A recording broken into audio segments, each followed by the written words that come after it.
What's going on, everybody? Welcome back to the channel. Today we're talking about the Marvel vs. Capcom Fighting Collection from Capcom. It's finally out. Everybody's excited. They've had a chance to play it, get their hands on it. They've been posting videos, live streaming. It's awesome to see these retro games getting some love compiled in this collection from Capcom. I love these versus games. They're absolutely incredible. It's great to see Marvel vs. Capcom 2 freed again. The inclusion of Punisher, it's awesome. I'm excited to have my copy and get my game on and play. And okay, well, I gotta be honest with you. This is not the physical copy of the game. This is the first game in the series, the Capcom Fighting Collection. Great to see this these games come out also. The inclusion of Red Earth was really cool. So I'm glad to have that in my collection. Excited to have the physical copy. But I do not have the physical copy of the current Marvel vs. Capcom Fighting Collection. Because we are, yes, once again going to talk about digital versus physical copies. This debate's been raging for a long time. I started downloading games in about 2009 for my PlayStation 3, and back then it was exciting. It was this concept of being able to just download something and not physically having to have the disc, because it was kind of tough to get your hands on the disc sometimes. You go to the store and it just wasn't there. You'd have to wait. I mean, back in the day, that was the only way you could play. So you had to be like standing in line, midnight releases sometimes, depending on the game, just to get your physical copy of the game. So this definitely fixed a problem that existed before. Some people look back on it as like, oh, digital's always sucked. No, it actually was there and solved a real problem. And you could get the game digitally. Sometimes you could rent the game digitally, and then you could eventually find the physical copy if you really wanted it. But it was a way to kind of get you out of a jam if you really wanted to play this game but just couldn't find it, especially if you lived in like rural areas.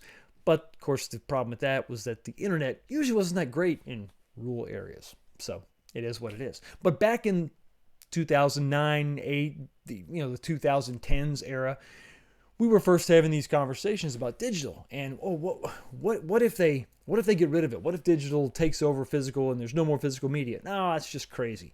Back then the infrastructure, like I said, sometimes in rural areas it just wasn't there. You didn't have the download speeds. You didn't have a good internet connection. A lot of people didn't actually have the internet, so it just wasn't possible. But it was a nice option. And time marches on. Now we're in 2024, and the conversation once again rolls around because, like I said, I pre-ordered the game too. Marvel vs. Capcom Fighting Collection is going to be great. Awesome. I couldn't wait to get it. I pre-ordered my copy from Best Buy September 1st, and still waiting. Still waiting. While other people are able to play the game digitally, download it, play it, have a great time, take advantage of some of that, or check out that online play, I can't. I'm still waiting. How long? I'm waiting till November 22nd to get my physical copy. Now, it's, once again, I know this is probably an old song and dance, but the fact that we have a 2-month span between digital and physical downloads or physical copies being released, it's kind of crazy.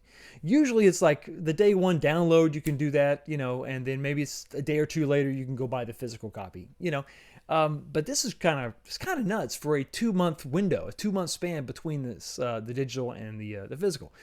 Obviously, the conspiracy theory exists, and I really don't think it's a conspiracy theory at this point. I think it just kind of makes sense. They want to move away from physical discs. They don't want to have to physically produce these discs anymore. They want to just make them download available, and there you go. And that way no one's buying physical media anymore. There's a couple reasons for this. It's not just because game companies don't want to physically make the actual case and the disc and all that. It's not just that.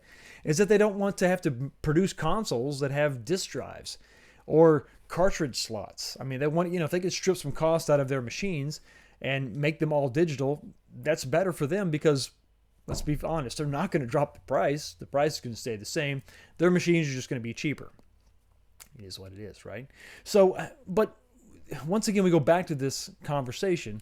Physical media definitely has its place, right? It's not just a different way to play current games right now, even though this is a PS4 game and I'm playing it on a PS5. That's a whole nother just topic for a whole nother video. But, I like to keep these things around. I like to have physical copies on my shelf. This is a copy of the 30th anniversary Street Fighter 30th Anniversary Collection. I have that. Going back to PS2, I still have the Street Fighter Alpha Anthology. This is a great compilation disc from back in the day. And, something a little more obscure, going all the way back to the Sega Genesis era, is my copy of Boogerman.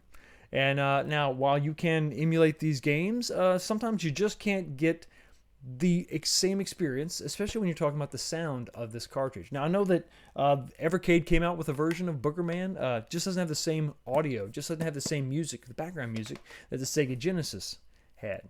And I'm still playing this Sega Genesis game on an old Sega Genesis. I mean, I guess I could go out and I could get an analog and pay $1,000 for that, whatever that is. But no, I can still play these games from the 90s on original hardware from the 90s. That's why the physical media, I think, is so important. Now, consoles from the 90s, early 2000s, PlayStation 2 era, and back beyond that, there was no online experience per se, There was no servers, so that really wasn't that big of a deal. Eventually, emulation would happen. But as we got into the PS3 era, now you're looking at, games that required servers to be operational. So when you downloaded a game and you played that game, it was great as long as the server was still online. But eventually, the servers go down. They shut them down. They quit. They just quit supporting them, and then you're done. There's no way for you to play that game anymore. It's completely done. So while maybe the game didn't cost you that much, if you're talking about some game that came out in 09 or 10, where back then you were just paying a one-time fee to download the game. Nowadays, you pay the one-time fee to download the game, and then you have the Ultimate Edition and the Master Super Ultra Mega Platinum Collection Edition, and then you have all the DLC and all the loot boxes and all the stuff that you poured into this game that you can't even physically touch. You can't even physically grab it, hold it, and look at it and see it. And you also can't play it. And that's what I'm talking about when it comes to the physical media, physical disc. Having this is a way of being able to play this thing in the future when the servers go down. I mean, you don't really know what's going to happen in the future. Companies merge, companies go bankrupt and fall apart, and they're non-existent, and then those assets, those IP is sold to different places, and I mean, this is just sort of the way that it is. You don't really know the future, and so having a physical copy matters to a lot of people. Now, going back to the Marvel vs. Capcom Fighting Collection, this is also another way. I think Twisted Chris did a video on this, talking about it was a scam because they want you to get the digital so you can play with everybody else in the very beginning, and then they also want you, the collector, to go ahead and get the physical also. You're going to buy the game basically twice. Well, I mean, possibly. I think that's probably that's not a bad thing for these companies, but it is something that we have to, as gamers, be disciplined about. Here's the deal. If you're into physical gaming, really, really adamant about it, usually, not all the time, but usually you're an older gamer, a seasoned gamer, I was going to say wise, but I'm not always wise, but that's again a whole nother topic. But usually you're a little bit older, you should be a little bit wiser, and you've got to make that decision. You've got to bite the bullet and say, no, I'm not going to do it. I'm not going to buy this game twice. I'm not going to buy it digitally just to play it when everybody else is playing. Some things are worth waiting for, like the physical edition. But here's the way that I get around this. Here's the way that I skirt this issue. I like having physical discs. I'm a PlayStation fan, so that's usually what I prefer to get when I'm talking about physical copies of games. But I don't just have a PS5. I have a Switch.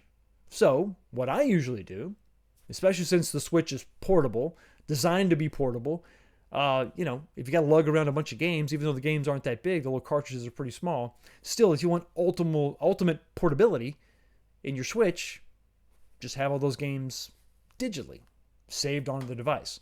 So what I usually do, if it's a game like this, I'll just maybe download the digital copy to my Switch and then wait for the PS4 disc or PS5 disc to come out, and then I'll purchase that. And so the physical copy is a disc for my PlayStation, but the digital version is for the Switch. And then sometimes the Switch can't really run things properly. You're not going to get the best graphical experience.